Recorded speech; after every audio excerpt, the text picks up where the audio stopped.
نحمدہ ونصلی ونسلم علی سیدنا و مولانا محمد رسولہ النبی الامین المکین الحنین الکریم الرؤوف الرحیم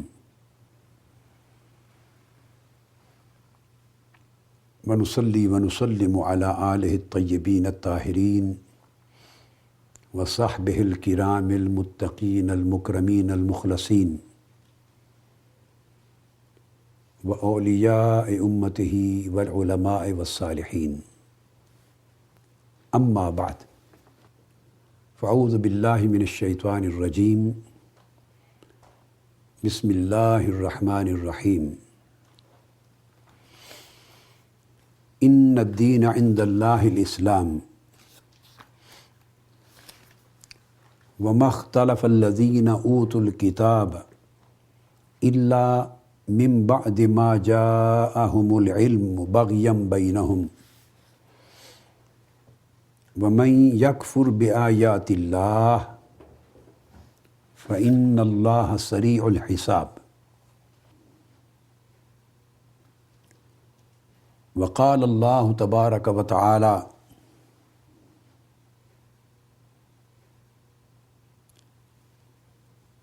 وما تفرقوا الا من بعد ما جاءهم العلم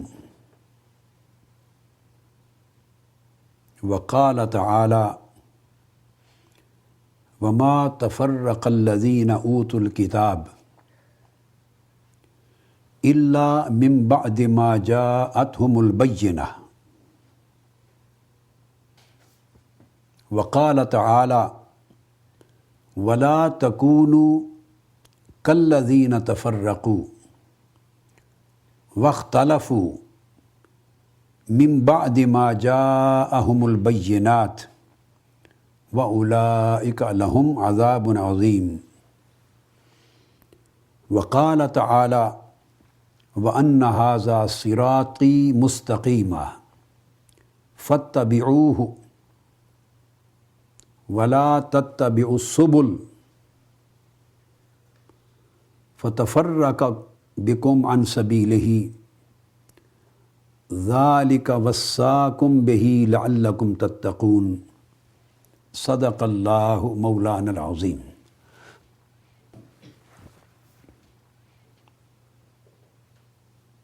محترم و مکرم مشائخ اعظام، علماء کرام، اساتذہ و طلباء، خواتین و حضرات اور جملہ ناظرین و سامعین، اللہ رب العزت کا شکر ہے جس کی توفیق سے ہم آج سے اسلامی تعلیمات کے باب میں ایک نہایت ہی اہم موضوع کو شروع کر رہے ہیں، جس پر انشاءاللہ تعالی اللہ جل مجدہ کے اذن اور توفیق سے ہم کوشش کریں گے کہ سلسلہ وار گفتگو ہو اور اس موضوع کے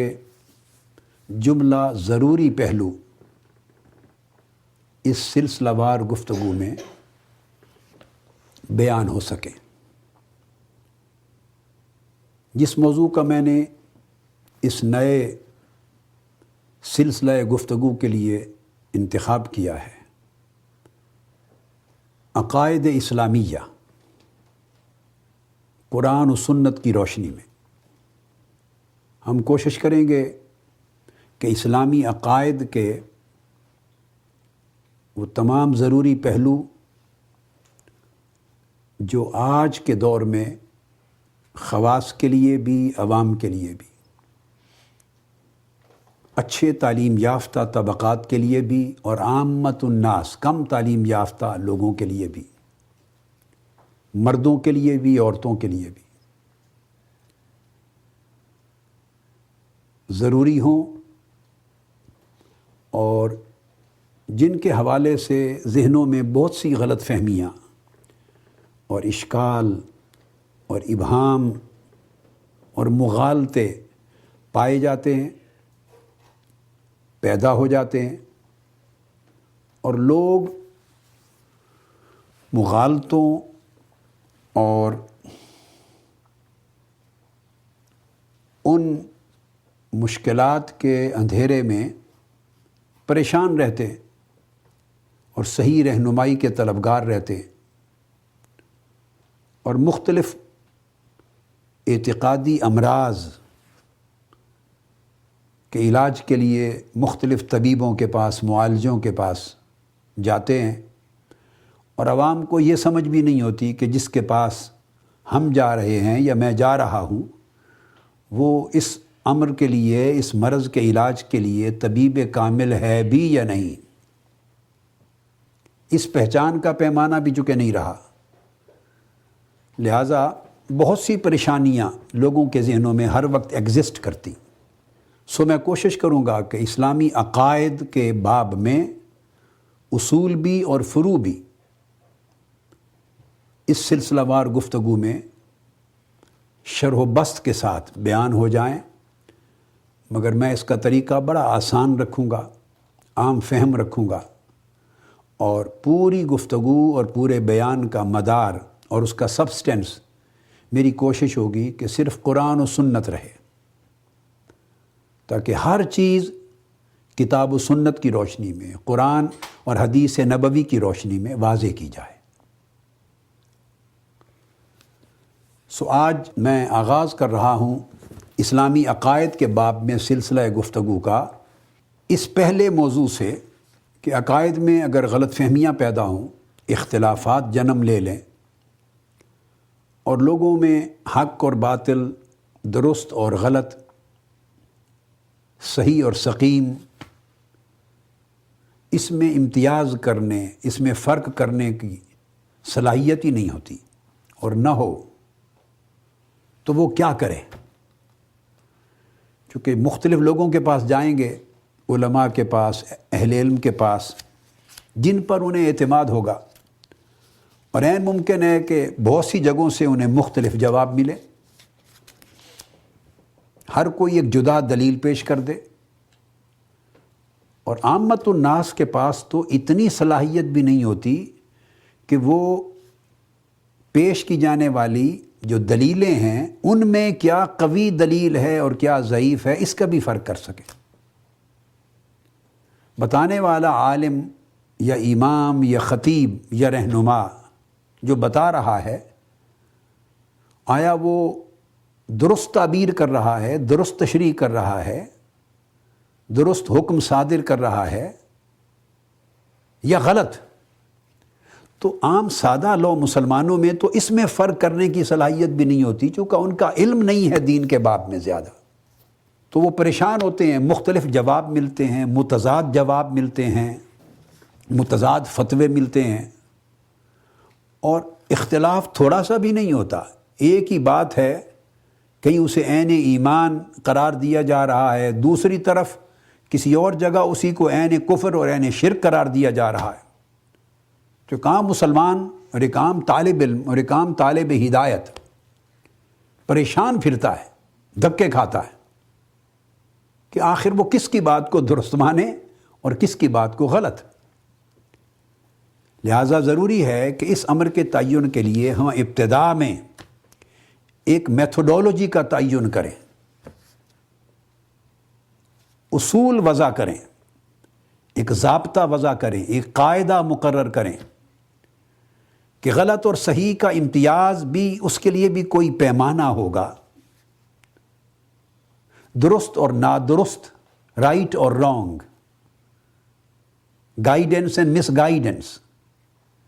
اس میں فرق کرنے کے لیے بھی کوئی ضابطہ ہوگا، کوئی اصول ہوگا، کوئی پرنسپل ہوگا، کوئی فارمولہ ہوگا، ڈیفینیٹلی ہے۔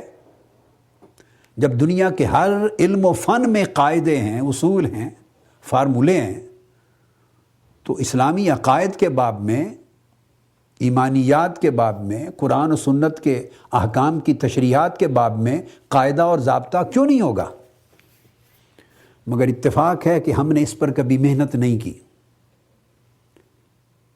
اور اور بالعموم علماء کرام نے بھی اس میتھڈالوجی پر توجہ دینا اور لوگوں تک اسے پہنچانا اور سمجھانا، اس مضمون کو زیادہ اہمیت نہیں دی۔ سو مجھے اندازہ نہیں کہ کتنے درس میرے اس موضوع پہ لگیں گے، مگر قبل اس کے کہ میں پھر توحید کے باب میں داخل ہو جاؤں اور عقیدہ توحید بیان کروں، پھر عقیدہ رسالت کی طرف بڑھوں ترتیب کے ساتھ، اس سے قبل میں عقائد صحیحہ اور عقائد باطلہ، صحیح عقیدہ کیا ہے اور غلط عقیدہ کیا ہے، اس میں امتیاز پیدا کرنے، ڈفرینشیٹ کرنے کے لیے ایک میتھڈالوجی بیان کروں گا، اور اس میتھڈالوجی کو سمجھانے میں ممکن ہے ہمارے کئی دن صرف ہوں۔ وہ میتھڈالوجی اگر سمجھ میں آ گئی تو میرا خیال ہے کہ 50% کام ہمارا انشاءاللہ تعالی مکمل ہو جائے گا، اور بہت لوگوں کو اس کا ایک نفع ہوگا۔ جیسے آپ دیکھیے نا، ایک تھرمامیٹر ہوتا ہے، وہ آپ منہ میں رکھتے ہیں تو آپ کو ٹیمپریچر کا گھر بیٹھے پتہ چل جاتا ہے، اس کے لیے آپ کو ڈاکٹر کے پاس بھی نہیں جانا پڑتا کہ اس کا ٹیمپریچر کیا ہے، بخار ہے یا نہیں ہے۔ ایک لیکٹومیٹر ہوتا ہے، اب دودھ بیچنے والے دودھ میں پانی ملاتے ہیں تو آپ اس کے اندر لیکٹومیٹر ڈال لیں تو وہ کتنا ڈوبتا ہے، کتنے گریڈ پر آ کے کھڑا ہوتا ہے، وہ خود بتا دیتا ہے کہ خالص دودھ ہے یا پانی ہے، پانی ہے تو کتنا ہے، تو ملاوٹ معلوم ہو جاتی۔ ہمارے پاس بھی جب میں پنجاب یونیورسٹی میں لیکچرر ہوا 1978 اور 1979 کے زمانے میں، 1978 79 80 کی بات بتا رہا ہوں، ہمارے پاس بھی ایک بابا جی، تو میں نیو کیمپس رہتا تھا، تو جیون ہانہ ایک گاؤں ہے قریب Punjab university new campus hostels کے پاس، تو وہاں سے ایک بابا جی دودھ بیچتے تھے، تو ان کے 3-4 ریٹ تھے۔ تو مجھے بیگم صاحبہ نے کہا کہ یہ ہمیں بہت مہنگا دیتے ہیں دودھ اور جو پڑوسن ہے ہماری نیبر، وہ آئی تھی تو اس نے کہا کہ ہمیں تو اتنا سستا دیتے ہیں۔ پھر بیگم صاحبہ نے تحقیق کی تو پتہ چلا کہ ایک اور فلیٹ والوں نے کہا ہمیں اس سے بھی سستا دیتے ہیں۔ تو میں نے بابا جی سے پوچھا جب شام کو آئے، بابا جی آپ کے مختلف ریٹ ہیں دودھ کے؟ میں نے پوچھا تو وہ کہنے لگے جی ہاں بالکل مختلف ریٹ ہیں۔ میں نے کہا ہمیں مہنگا کیوں دیتے ہیں؟ کہتے ہیں اس لیے کہ آپ نے شرط لگائی تھی کہ دودھ خالص چاہیے، پانی نہ ملا ہوا ہو، تو آپ کو جب خالص دودھ دوں گا تو اس کا ریٹ یہ ہے۔ تو میں نے کہا ان کو جو سستا دیتے ہیں، کہتے ہیں ان میں 1/3 پانی ہوتا ہے۔ انہوں نے کہا جی ہمیں اس ریٹ کا دودھ چاہیے، اور فلاں میں آدھا پانی ہوتا ہے، انہوں نے کہا اور سستا چاہیے۔ تو جو جتنا سستا دودھ چاہے گا اس میں اتنا پانی ملاتا چلا جاؤں گا۔ تو میں نے پوچھا بابا جی پانی گھر سے ہی ملا کے لاتے ہیں؟ انہوں نے کہا نہیں، گھر سے ملا کے لانے اور اتنا بوجھ اٹھانے کی کیا ضرورت ہے، ادھر نیو کیمپس میں آپ کے پڑوس میں ہی نہر ہے، دودھ گھر سے لاتا ہوں اور پانی مختلف ڈولوں میں یہیں سے ڈال لیتا ہوں۔ تو مقصد یہ ہے، بعض لوگوں کے عقائد خالص دودھ کی طرح ہیں، بعض عقائد کی تعبیرات میں 1/3 پانی کی ملاوٹ ہے، بعضوں میں آدھا پانی ملا ہوا ہے، بعضوں میں 1/3 دودھ ہے تو 3 حصے پانی ملا ہوا ہے، اور پانی بھی بعضوں کا گدلا ہے نہر کا، نیو کیمپس کی نہر کا۔ اس کا تعین کرنے کے لیے کوئی پیمانہ ہونا چاہیے کہ کون سا عقیدہ صحیح، کون سا غلط، کس عقیدے میں کتنی ملاوٹ ہے، کس میں نہیں ہے، کس عقیدے میں کتنا گدلا پن آ گیا ہے، کس عقیدے میں کتنی حقیقت ہے، کون سی تعبیر غلط ہے، کون سی تشریح درست ہے، کس کو قبول کیا جائے، کسے رد کیا جائے۔ تو بہر صورت اس کی میتھڈالوجی ہونی چاہیے، اور ہے۔ اللہ رب العزت نے ایسا نہیں کیا کہ ہماری مرضی پہ چھوڑ دیا کہ جس کے جی میں جو بات آئے وہ اسی کو قبول کر لے، اور جو من کو پسند نہ ہو اس کو رد کر دے۔ آج کل تو بدقسمتی سے یہ طریقہ کار رائج ہو گیا ہے۔ دین سب سے بڑا مظلوم ہے اس دور میں، اور پاکستان میں خاص طور پہ، پاکستان میں ہر شخص جو ان پڑھ بھی ہے پرائمری بھی نہیں کی اور ضاربہ یضرب بھی نہیں پڑھا کسی مدرسہ میں جا کے 2 دن 1 دن، وہ بھی عالم اور مفتی ہے، وہ بھی دکان پہ تھڑے پہ بیٹھا ہوا کوئی نہ کوئی مسئلہ پوچھیں وہ بھی بیان کر دیتا ہے کہ میرے خیال میں یہ بات اس طرح ہے۔ پاکستان کا ہر شخص سیاستدان بھی ہے، اس سے جو بات پولیٹکس کی پوچھیں وہ آپ کو جواب دے گا۔ ہر شخص معیشت دان بھی ہے، اس سے پوچھیں وہ کہے گا کہ اگر ایسا کام کر لیں تو یہ بجلی کا کرائسس ٹھیک ہو جائے، قرضے ختم ہو جائیں۔ یعنی پاکستان میں بدقسمتی ہے، ہر آدمی سب کچھ ہے، ہر مسئلے پر وہ اظہار رائے کے لیے، فتویٰ دینے کے لیے، اپنی اوپینین، اپنی ماہرانہ تجویز دینے کے لیے تیار ہے۔ یہ بدقسمتی اس لیے کہ قوم کو تربیت سے محروم رکھا گیا ہے، اور اس مظلومیت میں دین سب سے آگے۔ جس شخص کو کچھ بھی معلوم نہ ہو، ہر شعبہ زندگی کا آدمی دین پر بے دھڑک گفتگو کرتا ہے، اور وہ یہ سمجھتا ہے چونکہ میں مسلمان ہوں لہذا دین کی ہر بات پر رائے دینا، حکم لگانا، فتویٰ دینا، نقطہ نظر پیش کرنا، تعبیر کرنا، تشریح کرنا، یہ بھی میرا پیدائشی رائٹ ہے۔ استغفر اللہ العظیم۔ بھئی مسلمان ہونے کا مطلب یہ کہاں سے آ گیا کہ آپ علوم دین میں بھی ماہر ہو گئے؟ یعنی یہاں میں ایک بات سمجھانا چاہتا ہوں، جس چیز نے ہمیں نقصان پہنچایا، اور ہم چونکہ میتھوڈالوجی کو عقائد کے باب میں، دین کی تعلیمات کے باب میں، دین کے احکام کے باب میں، دینی ہدایات کے باب میں اصول، قاعدہ، ضابطہ چھوڑ بیٹھے، تو ہمارا حال اس طرح کا ہو گیا ہے جیسے مثلا سائیکل کو پنکچر لگانے والا شخص۔ آپ ان چند مثالوں سے چند مثالیں دیتا ہوں، آپ سمجھیں کہ پھر اس چیز کا حشر کیا ہوگا۔ وہ حشر ہم دین کا کر رہے ہیں۔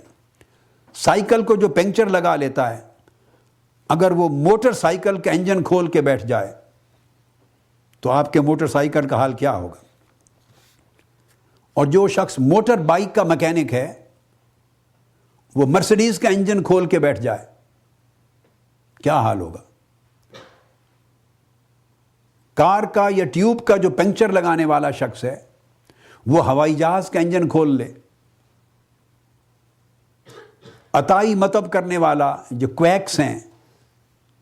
جگہ جگہ حکیم ہیں، مطب کھولے ہوئے ہیں، ڈسپینسر ہیں، ڈاکٹر بنے بیٹھے ہیں، وہ اگر آنکھ کا آپریشن شروع کر دے، کار کا ڈرائیور جہاز میں پائلٹ کی سیٹ پر جا بیٹھے کہ میں کار بھی تو چلاتا ہوں اور جہاز چلانے کا بھی یہی اصول ہے، وہ کیوں نہیں چلتا؟ ENT کا ماہر، اسپیشلسٹ ناک، کان اور آنکھ کا، وہ دماغ کا آپریشن شروع کر دے۔ یورولوجسٹ گردے کا ماہر جو ہے وہ سرجری ہارٹ کی شروع کر دے، تو آپ دیکھیں کوئی اس بات کی اجازت دیتا ہے؟ ہرگز نہیں دے گا، چونکہ یہ اصول کے خلاف ہے، یہ نیری جہالت ہے، یہ ظلم ہے۔ بدقسمتی ہے کہ جب یہ کام آپ روز مرہ کی زندگی میں ایسا کسی کو نہیں کرنے دیتے، یہی کام دین کے باب میں ہر روز ہر شخص کر رہا ہے۔ جس کی شکل دیندارانہ ہے، اس کے سر پہ پگڑی ہے، امامہ ہے، ٹوپی ہے، داڑھی ہے، اسلامی شرعی لباس ہے، خطاب کر لیتا ہے، امام ہے، جو مسئلہ جی چاہے پوچھ لیں وہ آپ کو فتویٰ دے دے گا۔ یہ بدقسمتی۔ نفسیات کا ماہر ہو، سائیکالوجسٹ، وہ اکاؤنٹنٹ بن کے بیٹھ جائے، کیا حشر ہوگا؟ حتیٰ کہ لوہار، وہ بھی تو کچھ بناتا ہی ہے نا، لوہار، وہ سونے کے زیورات بنانے بیٹھ جائے، کہتے ہیں نا ہمیں بھی آنا، ہم بھی کچھ بناتے ہی ہیں، تو سونے کے زیورات بھی بنا لے۔ ایسا نہیں ہوتا۔ ہر فن کے لیے رجال ہوتے ہیں، لوگ ہوتے ہیں، ہر سبجیکٹ کی ایک اسپیشلٹی ہوتی ہے، ہر علم و فن کے لیے ایک اصول، قاعدہ اور ضابطہ ہوتا ہے۔ بھائی کالجز میں تو فزکس کا پروفیسر کبھی کیمسٹری نہیں پڑھاتا، کیمسٹری کا پروفیسر کبھی بایولوجی نہیں پڑھاتا، حتیٰ کہ خود بایولوجی کے اندر زوالوجی کا پروفیسر بوٹنی نہیں پڑھاتا، اور بوٹنی کا پروفیسر زوالوجی نہیں پڑھاتا۔ پھر آگے سب آپ فردر اسپیشلٹیز ہیں، مائکرو بایولوجی ہے، وہ ایک عام بیولوجی کا پروفیسر وہ نہیں پڑھا سکتا. عام کیمسٹری کا آدمی پھر بایو کیمسٹری میں اسپیشلائز نہ ہو تو نہیں کر سکتا. عام فزکس کا پروفیسر فردر پھر آگے اسپیس سائنسز میں ایسٹرو فزکس کے سبجیکٹ کو نہیں پڑھا سکتا جب تک اس کی اسپیشلائزیشن نہ کی ہو. تو مقصود سمجھانا یہ ہے کہ ہر علم اور فن میں آگے اسپیشلائزیشنز ہیں. تو جب تک وہ اسپیشلائزیشنز آپ کے پاس نہیں ہیں تو آپ اس خاص فیلڈ میں ایک واضح حتمی رائے اور رہنمائی کسی کو نہیں دے سکتے. حق یہ ہے کہ کہے بھی میں اس کا ماہر نہیں ہوں. پہلے وقتوں میں سیدنا امام مالک رضی اللہ تعالیٰ عنہ سے ایک شخص نے آ کر حضور علیہ الصلوۃ والسلام کے غزوات اور سرایا، آپ کے غزوات کے باب میں ایک واقعہ کا سوال کیا حضرت امام مالک سے. غزوات رسول صلی اللہ علیہ وسلم میں کسی ایک واقعہ سے اور مغازی ان کے متعلق سوال کیا. امام مالک نے سوچ کے کہا کہ مجھے 2 دن دے دو، میں اہل علم سے پوچھ کر تمہیں جواب دوں گا. امام مالک، آپ اندازہ کر لیں، جو حدیث کے اتنے بڑے امام ہیں، امام شافعی کے استاذ، انہوں نے جواب نہیں دیا. یہ شیوائے علم تھا. فرمایا میں اہل علم سے پوچھ کے جواب دوں گا. اب اہل علم کیا وہ خود نہیں تھے؟ آج کے زمانے میں ہر شخص اہل علم ہے. اس کو علم کی عین لام میم کا بھی نہ پتا ہو، وہ بھی اہل علم ہے. مراد اہل علم سے کیا تھا کہ وہ لوگ جو مغازی اور غزوات اور سرایا کے سبجیکٹ کے اسپیشلسٹ ہیں، ان سے پوچھ کے بتاؤں گا. امام واقدی سے پوچھوں گا. تو پہلے زمانوں میں طریقہ یہ ہوتا تھا کہ تاریخ اور غزوات اور وار سے ریلیٹڈ اور اسفار، سفروں سے ریلیٹڈ واقعات اگر پوچھتے، واقدی بات کرتے تو اس کو حجت مانا جاتا، حدیث میں وہ کہتے تو حجت نہیں مانا جاتا تھا. تفسیر میں کسی اور کی بات حجت ہوتی، حدیث میں کسی اور کی حجت ہوتی. تفسیر میں کسی اور کی حجت ہوتی، فقہ میں کسی اور کی بات حجت ہوتی. حدیث میں کسی اور کی بات حجت اور اتھارٹی ہوتی، تاریخ میں کسی اور کی بات اتھارٹی ہوتی. پہلے زمانوں میں علم ضابطے، قاعدے اور اصول کے مطابق رواں دواں رہتا تھا، اس لیے لوگ ہدایت پہ رہتے. ہم نے خلط ملط کر دیا ہے، قاعدے کی دیواریں قاعدوں کی توڑ دی ہیں. اور جو آدمی آج کل اینالسٹ ہے، تجزیہ نگار ہے، صحافی ہے، سیاسی تجزیہ نگار ہے، پولیٹکس کا سوجھ بوجھ رکھنے والا ہے، سوسائٹی سماجیات کا ماہر ہے، بولنے والا ہے، بس وہ سمجھتا ہے میں ہر چیز کا ماہر ہوں. وہ دین پر بھی رائے دے گا، آیتوں کی تشریح بھی کرے گا، تفسیر بھی کرے گا، حدیث کو بھی معاذ اللہ رد کر دے گا، یہ ضعیف ہے، اس کو پتہ ہی نہیں کہ ضعیف کیا ہوتی ہے، صحیح کیا ہوتی ہے. ایک تو یہ ہے کہ ان پڑھ آدمی ایسا کرے، دوسرا یہ کہ جاننے والا اپنے فیلڈ کی بات ہوگی تو غیر متخصص جو نان اسپیشلسٹ ہے، اس کے فیلڈ کا ماہر نہیں، اسے بات نہیں کرنے دے گا. کہے گا تمہیں معلوم نہیں ہے، میں اس سبجیکٹ کا ماہر ہوں، میری بات وزنی ہے. لیکن دوسرے سبجیکٹ کی، دین کی، حدیث کی، فقہ کی، شریعت کی، اصول حدیث کی، اصول تفسیر کی، اصول فقہ کی، عقیدہ کی، اصول دین کی، اگر دین کی بات آئے گی تو وہ اس میں حدود کو پھلانگ کر داخل ہو جائے گا، کہے گا کہ اس پر میری رائے یہ ہے. تو جب سے ہم نے اپنی رائے کو دین بنا دیا، گمراہی عام ہو گئی. لہذا میں نے ضروری سمجھا کہ اس جو سیریز آف لیکچرز ہے، اس میں سب سے پہلے میتھوڈولوجی پہ زور دوں تاکہ لوگوں کو سمجھ آئے کہ درست اور غلط میں فرق کرنے کا بھی کوئی پیمانہ ہے اور وہ کیا ہے. یہ بات تھی اس کی اہمیت سے متعلق کہ اسلامی عقائد کے باب میں میتھوڈولوجی سے میں گفتگو کیوں شروع کر رہا ہوں. یعنی اصول عقائد، یہاں میں اصول سے مراد اصول اور فروع، اساسی عقائد نہیں لے رہا، میں اصول سے مراد میتھوڈولوجی لے رہا ہوں، اس کے سائنٹیفک پرنسپلز لے رہا ہوں. جیسے فقہ میں اصول ہیں، تفسیر میں اصول ہیں، حدیث میں اصول ہیں، اس طرح عقیدہ درست اور غیر درست کے بارے میں بھی کچھ اصول اور ضابطے ہیں۔ اس پہلی بات کو ذہن نشین کر لینے کے بعد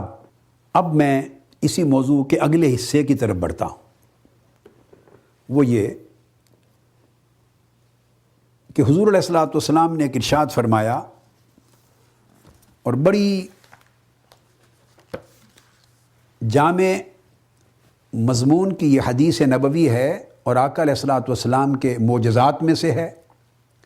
اور آقا علیہ الصلوۃ والسلام کے جو علوم غیبیہ کا بیان ہے ان میں سے آپ نے جو مستقبل کی باتیں بتائیں۔ جامع ترمذی میں یہ حدیث آئی ہے، کتاب الایمان ہے، اور باب ما جاء فی افتراق هذه الامہ،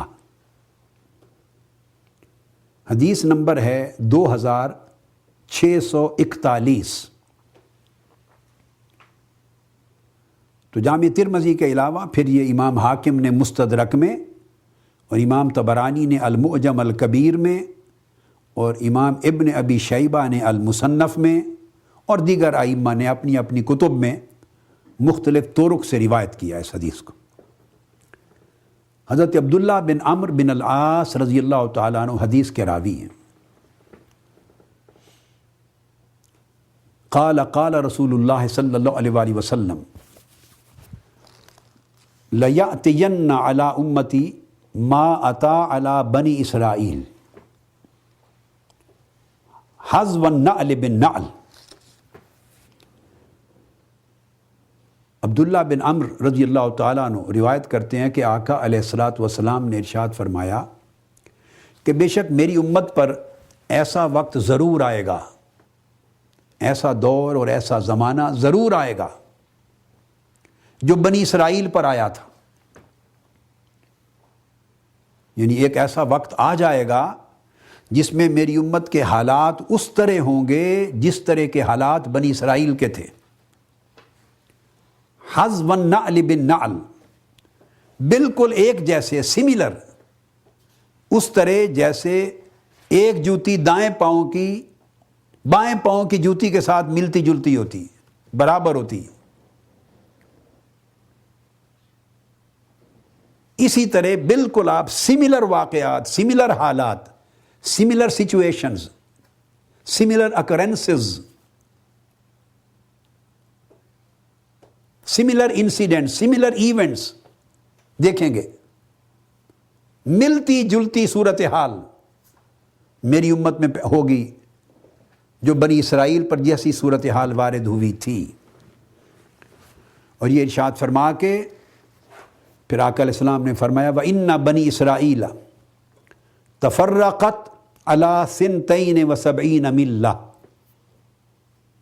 کہ بنو اسرائیل کی امت 72 فرقوں میں تقسیم ہو گئی تھی، ٹائم کے ساتھ، اپنے اپنے وقت کے ساتھ 72 سیکٹس بن گئے تھے، 72 فرقے، طبقات۔ اور میری امت میں کیا ہوگا؟ بالکل اسی طرح تفترق امتی علی 73 ملہ، تو میری امت میں بھی افتراق پیدا ہوگا، مختلف سیکٹس بنیں گے،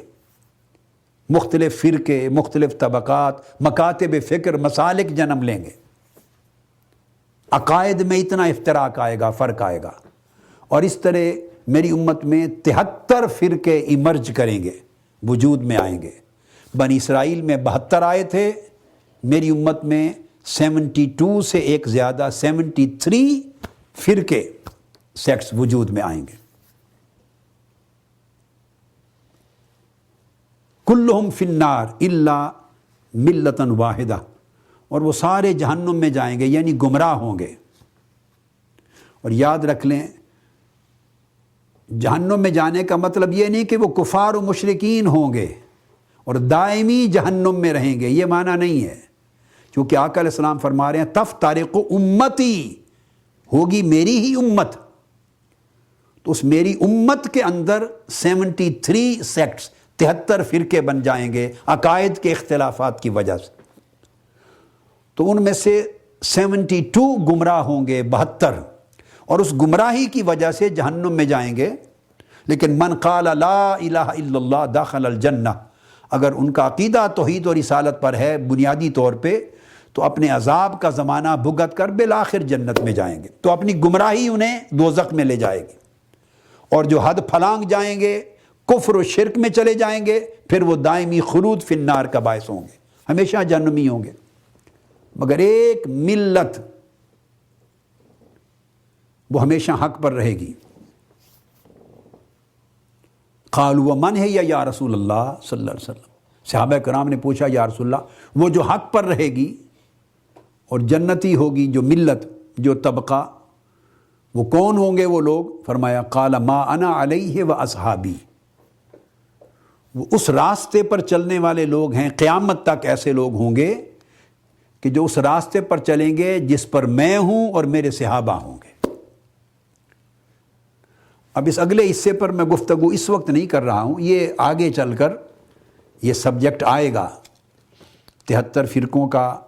اور ما انا علیہ و اصحابی، یہ موضوع آگے چل کر آئے گا ہمارے اسی سلسلہ بیان میں۔ اس وقت میں اس حدیث کے اس جز پر آپ کی کنسنٹریشن کروانا چاہ رہا ہوں کہ دیکھو اس طرح کی سملیرٹی کی ہوگی کہ تفرق ہوگا، سیکٹیرینزم ہوگی، فرقے بنیں گے، اور اختلاف عقائد کی وجہ سے۔ تو مختلف طبقات، مسالک کا وجود میں آنا نئی چیز نہیں، آقا علیہ الصلوۃ والسلام نے اس کی خبر دے دی، اور یہ اس طرح فرمایا کہ بنی اسرائیل میں بھی بنے تھے، میری امت میں بھی بنیں گے۔ اب یہ جو 72 سے 73 فرقے بنیں گے، ان میں کوئی خدا کا انکار کرنے والا نہیں ہوگا۔ حضور علیہ الصلوۃ والسلام کی نبوت اور رسالت کا انکاری کوئی نہیں ہوگا، قرآن کو کتاب الہی نہ ماننے والا کوئی نہیں ہوگا۔ ایسے نہیں ہوں گے کہ وہ اس کعبۃ اللہ کو کعبہ نہ مانیں اور حج کا انکار کریں، نماز کا انکار کریں، روزے کا انکار کریں، زکوٰۃ کا انکار کریں، اصول جو اسلام کے اصول ہیں ان کا انکار کر دیں، ایسی بات نہیں ہوگی۔ وہ ان بنیادی عقائد کی تشریحات میں اختلاف ہوں گے، ان کی انٹرپریٹیشن میں، ان کی تشریح میں، ان کے میننگز میں، ان کے معانی کے تعین میں، ان احکام سے مراد کیا ہے، ان الفاظ کا معنی کیا ہے، ان قرآنی آیات کی تعبیر و تشریح کیا ہے، ان احادیث نبوی کا اطلاق کس معنی پر ہوگا۔ تو ان کے اختلافات ان کے معانی پر ہوں گے، ان کی مراد پر ہوں گے، اس کی تعبیر پر ہوں گے، اس کی تشریح پر ہوں گے۔ تو انٹرپریٹیشن پہ اختلافات بڑھتے بڑھتے وہ پورا تصور بن جائے گا، عقیدہ بن جائے گا، اس سے مسلک اور فرقہ بن جائے گا۔ اسی طرح اب ایک حدیث میں اور یہاں کوٹ کر دوں، وہ صحیح بخاری اور مسلم کی متفق علیہ ہے۔ یہ دو حدیث بیان کر کے پھر میں قرآن مجید کی ان آیات کریمہ کی طرف آتا ہوں جن کی میں نے تلاوت کی ہے آج اس موضوع کو شروع کرتے وقت۔ حضرت حذیفہ بن الیمان رضی اللہ تعالیٰ عنہ حدیث کے راوی ہیں، اور جو حدیث اب کوٹ کر رہا ہوں اس حدیث کا حصہ وہ متفق علیہ ہے، صحیح بخاری کی کتاب الفتن میں ہے اور صحیح مسلم کی کتاب الامارہ میں، اور باب الامر بلزوم الجماعہ، اور امام مسلم کے ہاں باب ہے جماعت کے ساتھ متمسک ہو جانے کا، اس کو تھام لینے کا، اس کے ساتھ لزوم وابستگی اختیار کرنے کا۔ اب حضرت حذیفہ بن یمان رضی اللہ تعالیٰ عنہ فرماتے ہیں قال رسول اللہ صلی اللہ علیہ وآلہ وسلم، حدیث کا نمبر لکھ لیجئے، صحیح بخاری میں یہ حدیث کا نمبر ہے 6673، حدیث کا نمبر ہے 6673، اور صحیح مسلم میں حدیث کا نمبر ہے 1847، 1847۔ تو یہ میں نے آپ کو بخاری اور مسلم کے دے دیے ریفرنسز، باقی ضرورت نہیں ہے، باقی بے شمار کتب حدیث میں ہے۔ جب متفق علیہ ہو گئی، آقا علیہ الصلوۃ والسلام نے فرمایا یکون دعات علی ابواب جہنم، وہ جو 73 فرقوں کی بات کی پہلی حدیث میں جامع ترمذی اور دیگر کتب حدیث سے، اب اسی حدیث کے معنی کے تسلسل میں اس کو فردر ایلیبوریٹ کر رہے ہیں، اس کو فردر سبسٹینشیٹ کر رہے ہیں، اسے سمجھا رہے ہیں ہم کیسے ہوگا۔ 73 فرقے بنیں گے اور 72 دوزخ میں جانے والے گمراہ ہوں گے، تعبیرات میں، تشریحات میں، انٹرپریٹیشن میں غلط راستے پر چل پڑیں گے۔ یہ کیسے ہوگا؟ آقا علیہ السلام نے فرمایا، اس حدیث کا وہ مضمون ہے جو اب کوٹ کر رہا ہوں، متفق علیہ کا، یکون دعاتن، یعنی میری امت میں ایسے دائی ہوں گے، واعظ ہوں گے، دعوت دینے والے ہوں گے، تبلیغ کرنے والے ہوں گے، لوگوں کو اپنی طرف بلانے والے ہوں گے، اپنے موقف، اپنا نقطہ نظر، اپنا عقیدہ، اپنا نظریہ، اپنا مسلک، اس کی طرف دعوت دینے والے، پکارنے والے ہوں گے۔ دعات، دائی کی جمع ہے، یہ دعوت سے ہے، لوگوں کو دعوت دینے والے ہوں گے میری امت میں ایسے لوگ، اور ہوں گے کہاں کھڑے؟ یکون دعات علی ابواب جہنم، ایسے دعات ہوں گے، دعوت دینے والے جو جہنم کے دروازوں پر کھڑے ہوں گے۔ اب صاف ظاہر ہے کہ وہ لوگوں کو تو نظر نہیں آ رہے ہیں نا کہ جہنم کے دروازے پر کھڑے ہیں۔ اگر وہ دین کی دعوت دے رہے ہیں، عقیدہ اور مسلک کی، تو سارے مسجد کے ممبر پر ہی کھڑے نظر آ رہے ہیں نا، وہاں تو کوئی جہنم کا دروازہ نہیں بنا ہوا، ہر کوئی کسی نہ کسی مسجد میں کھڑا ہے، ممبر پہ کھڑا ہے، ہر کوئی کسی نہ کسی ٹی وی چینل پہ بیٹھا ہے، کسی مدرسہ میں ہے، اپنی کتاب لکھ کر دعوت دے رہا ہے، خطاب کر کے دعوت دے رہا ہے، تقریر کے ذریعے، تحریر کے ذریعے، جلسوں کے ذریعے، اجتماعات کے ذریعے، دعوت اور تبلیغ کے ذریعے، حلقات میں، اپنے اپنے طریقے ہیں، مگر فرمایا ایسی دعوت دینے والے ہوں گے، اور حقیقت یہ ہوگی لوگوں کو نظر نہیں آئے گا، مگر ان میں سے ہر دعوت دینے والا کھڑا ہوگا جہنم کے دروازے پر۔ من اجابہم الیہا قذفوہ فیہا، آقا علیہ السلام نے فرمایا کہ یہ وہ جہنم کے دروازے پر ہونے کا مطلب یہ ہے کہ وہ خود بھی گمراہ ہوں گے اور لوگوں کو بھی جو اس کی دعوت پہ لبیک کہیں گے، اس کی بات کو مانیں گے، انہیں بھی گمراہ کریں گے۔ حضور علیہ السلام نے فرمایا من اجابہم الیہا قذفوہ فیہا، جن لوگوں نے ان کی بات مان لی، ان کی دعوت کو قبول کر لیا، ان کی تعبیر، تشریح اور ان کا نظریہ قبول کر لیا، فرمایا وہ ان لوگوں کو جہنم میں دھکیل دیں گے، دھکا دے کے جہنم میں گرا دیں گے۔ اب آپ اندازہ کر لیں، صحابہ کرام یہ بات سن کے پریشان ہوئے، بات بہت بڑی تھی کہ اب کیسے پہچان ہو، کسی کے ماتھے پر تو نہیں لکھا ہوا کہ یہ وہ دائی ہے، یہ وہ مبلغ ہے، یہ وہ مذہبی رہنما ہے، یا سیاسی رہنما ہے، یا یہ وہ لیڈر ہے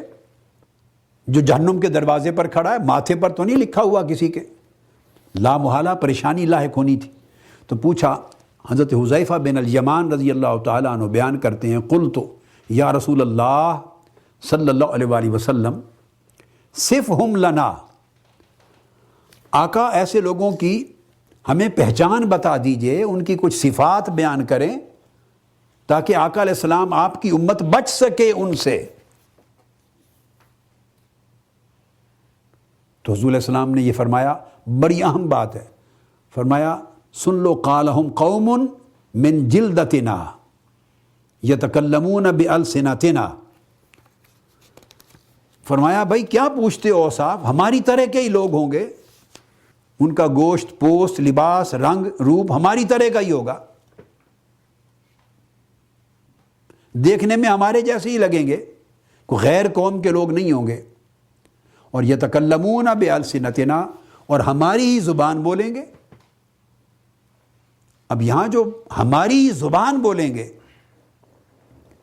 اس زبان بولنے سے مراد محض عربی بولنا نہیں ہے۔ آقا علیہ السلام صرف اہل عرب کی بات نہیں فرما رہے کہ وہ ہماری زبان سے مراد یعنی عربی میں بات کرتے ہوں گے، نہیں، مطلب ہے بھائی ہماری زبان بولیں گے، ہمارے دین کی بات کریں گے، قرآن و سنت کی بات کریں گے، شریعت کی بات کریں گے، اسلام کی بات کریں گے، قرآن اور حدیث کے حوالے دیں گے، ان کی بولی ہماری بولی جیسی ہوگی، ہماری بولی جیسی ہوگی۔ تو اس پر پھر صحابہ کرام نے پوچھا یا رسول اللہ قلت فما تأمرنی ان ادرکنی ذالک، آقا پھر آپ مجھے کیا حکم دیتے ہیں اگر میں ایسا زمانہ پا لوں اور ان کا دور یا ایسا دائی مجھے ملے اور ہم ایک زمانے میں ہو جائیں اور یہی معاملہ میرے ساتھ پیش آ جائے کہ ہمیں دعوت دیں، یعنی آپ کی امت میں سے جس کوئی آدمی ان سے ملے اور وہ اس کو پالے اور وہ اس کو دعوت دے اور وہ سچویشن میں چلا جائے تو آپ کیا حکم دیتے ہیں کہ وہ کیا کریں؟ تو آقا علیہ السلام نے فرمایا قال فالزم جماعت المسلمین، پھر مسلمانوں کی جو جماعت ہے یعنی اکثریت ہے اس کا دامن تھامے رکھنا، عقیدے میں اکثریت کا دامن تھامے رکھنا اور ان کے امام کا یعنی ان کے بڑے رہبر اور بڑے پیشوا کا دامن تھامنا۔ اور فرمایا فَإِن لَمْ يَكُنْ لَهُمْ جَمَاعَةٌ وَلَا إِمَامٌ، اور اگر زمانہ ایسا آ جائے کہ بڑی جماعت، بڑا عقیدہ، بڑا مسلک جسے سواد اعظم کہتے ہیں، جس کو مین سٹریم امت کہتے ہیں، امت مسلمہ کی مین سٹریم، میجورٹی آف دا امہ، اس کو جماعت کہا جا رہا ہے۔ اس حصے کا بھی بیان انشاءاللہ آگے میں وقت پہ کروں گا، اس لیے میں اس کا اختصار کر رہا ہوں، پہلی چیز پر میرا کنسنٹریشن ہے۔ تو فرمایا اگر وہ جماعت اور وہ اکثریتی جماعت اور ان کا امام اور بڑا رہبر و پیشوا نہ ملے، نہ ہو، اس کی پہچان نہ ہو، تو پھر فَاعْتَزِلْ تِلْكَ الْفِرَقْ كُلَّهَا، فرمایا پھر ان سارے فرقوں سے بچ کے رہنا، ان فرقوں سے بچ کے رہنا، بھانت بھانت کی بولیاں بولنے والے اور قرآن و سنت کی طرح طرح کی تشریح و تعبیر کرنے والے اور امت کو کافر و مشرک بنانے والے اور تفرقہ میں ڈال کر، انتشار میں ڈال کر دھڑے بندی کرنے والے، تفرق میں ڈالنے والے، ان فرقوں سے اور ان فرقہ بازوں سے بچ کے رہنا۔ اب یہ بخاری مسلم کی متفق علیہ حدیث بھی میں نے اس پہلی حدیث کی تائید میں پیش کی، صرف یہ بات سمجھانے کے لیے کہ تفرق ہوگا، تفرقہ ہوگا، فرقے ہوں گے، قرآن و سنت کی بولی بولنے والے ہوں گے، دین اسلام کی شریعت ہی کی بات کرنے والے ہوں گے، بولی دیکھنے میں ایک جیسی لگے گی، فرمایا ہماری بولی بول رہے ہوں گے، مگر ہر ایک کا نظریہ جدا ہوگا، فکر جدا ہوگا، دعوت جدا ہوگی، مسلک جدا ہوگا، عقیدے کی تشریح کرنا، تعبیر کرنا جدا ہوگا، گمراہ کریں گے، دوزخ میں لے جائیں گے۔ مقصود یہ تھا کہ تفرق ہوگا، امت میں تفرق ہوگا۔ اب اس کے لیے آگے، اسی لیے میں نے یہ آج حدیثیں جو ابتدا میں بیان کر رہا ہوں، اس کا مقصود یہ بات سمجھانا ہے کہ تاکہ ہمیں اس کی اہمیت کا احساس ہو سکے کہ ہمیں ایسی سچویشن میں جو ہو چکی ہے بچنے کے لیے میتھوڈولوجی کی ضرورت ہے۔ اسی طرح امام نعیم بن حماد، ابو نعیم نہیں، امام نعیم بن حماد یہ روایت کرتے ہیں، اور یہ امام ہے حدیث میں، امام بخاری کے اساتذہ میں سے ہیں، یہ خود امام بخاری کے اساتذہ میں سے۔ وہ روایت کرتے ہیں اپنی کتاب الفتن میں، اس کے جز اول میں، یہی چیز جو میں ابھی تک بیان کی۔ حضرت عبداللہ ابن عباس رضی اللہ تعالیٰ عنہ راوی ہیں، فرماتے ہیں قال لم یکن فی بنی اسرائیل شیء الا وہو فیکم کائن، فرمایا اے میری امت کے لوگوں، کوئی ایسی چیز نہیں جو بنی اسرائیل کے دور میں ہوئی اور میری امت میں نہ ہو۔ جو کچھ بنی اسرائیل کے زمانے میں ہوا وہ میری امت میں مختلف زمانوں میں بھی ہوگا۔ ایسے پیریڈز، ایسے ادوار تاریخ میں میری امت پر آئیں گے کہ وہ سچویشنز، سملر سچویشنز میری امت میں پیدا ہوں گی، سیاسی اعتبار سے بھی، سماجی و معاشرتی اعتبار سے بھی، اور دینی اور مذہبی اعتبار سے بھی، تو سملر سچویشنز پیدا ہوں گی میری امت پر بھی۔ اب جب یہ چیز واضح ہو گئی تو اس کی روشنی میں اب اس مضمون کی اہمیت اجاگر ہو جاتی ہے کہ ایسی صورتحال کے پیش نظر ضروری ہو گیا کہ ہم ایک میتھوڈولوجی کا تعین کریں، ہم ایک اصول، ضابطہ اور قاعدہ جانیں اور سیکھیں جس کے تحت ہم یقیناً اب ایسے زمانے میں رہ رہے ہیں، وہ زمانہ شروع ہو چکا ہے۔ تو ایسی سچویشن میں ہم درست اور غلط، حق اور باطل میں فرق کرنے کے لیے اور غلط دعوت دینے والے اور درست دعوت دینے والے میں تمیز کرنے کے لیے، اور کون سا راستہ جہنم کی طرف لے جاتا ہے اور کون سا جنت کی طرف، کون سا عقیدہ مبنی بر حق ہے، کون سا مبنی بر باطل، چونکہ بولی سارے ہی ایک بول رہے ہیں، قرآن اور حدیث کی، شریعت کی، دین کی، اسلام کی۔ تو ایسی سچویشن میں ایک میتھڈولوجی کا تعین ہونا چاہیے مسلمان کے لیے کہ وہ اس لیکٹومیٹر کی بنیاد پر، اس اصول کی بنیاد پر، اس پیمانے کی بنیاد پر امتیاز کر سکے کہ یہ بات غلط ہے، یہ بات درست ہے۔ تو آج کی گفتگو جو ہے وہ میں یہاں پر ختم کرتا ہوں۔ اس پہلی نشست کو صرف اتنا واضح کر کے کہ آقا علیہ الصلوۃ والسلام کے ارشاد گرامی کے تحت ہمارے اندر عقائد کی دنیا میں بھی مماثل اور سملر سچویشنز جو بنی اسرائیل میں تفرقوں کی، تفرقہ کی پیدا ہو چکی ہوئی ہیں عرصہ دراز سے، لہٰذا ہمیں ضروری ہے یہ جاننا کہ وہ اصول، ضابطہ اور قاعدہ کیا ہوگا جو ہمارے لیے حق کو باطل سے اور سچ کو جھوٹ سے اور درست کو غلط سے جدا کر کے رکھ دے۔ اب اگلی نشست انشاءاللہ تعالی وہ میں ان قرآنی آیات سے بات کو شروع کروں گا جن کی میں نے تلاوت کی تھی۔